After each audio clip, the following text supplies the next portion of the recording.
आज हमारा DG ISPR के साथ बड़ा अच्छा इंटरेक्शन हुआ। उन्होंने अच्छी तरह से स्टूडेंट्स, फैकल्टी और जितने एजुकेशनिस्ट हैं उनके कॉन्सेप्ट को बड़ा अच्छी तरह से बताया। आज के हवाले से मैं ये कहूँगा कि हमारे मुल्क को जो ख़तरात दरपेश रहे हैं, इसमें ज़रूरी है कि हम अपने मुल्क के साथ वफ़ादारी का न सिर्फ अज़म करें लेकिन उसके साथ उसके लिए प्रैक्टिकल अमल भी करें। आज जो हमारा इंटरेक्शन था डीजी आईएसपीआर के साथ, उसका मेन मकसद ये था कि हम अपने स्टूडेंट को नेशनल और इंटरनेशनल जितने ख़तरात बताएं।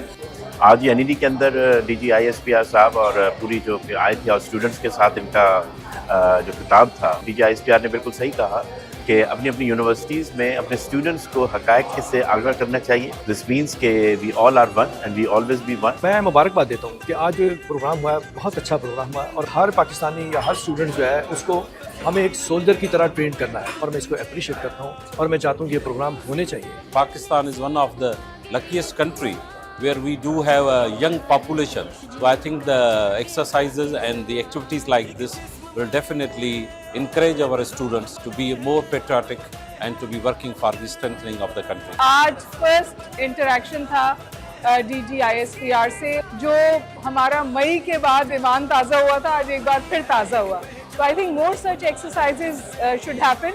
बहुत अच्छी बात की और ये बताया कि पाकिस्तान फर्स्ट। आज हम यहाँ पे एनईडी यूनिवर्सिटी में जो ब्रीफिंग थी डीजी आईएसपीआर की, तो आज का मैसेज ये है कि सारे वाइस चांसलर्स हम जब वापस जाएंगे तो अपनी यूनिवर्सिटियों में अपने असातिज़ा को कहेंगे कि वो स्टूडेंट्स के वो फ्यूचर है पाकिस्तान का, उससे ज़्यादा इंटरेक्ट करें जिसमें हमारे मुल्क का मफाद है और फूड सिक्योरिटी।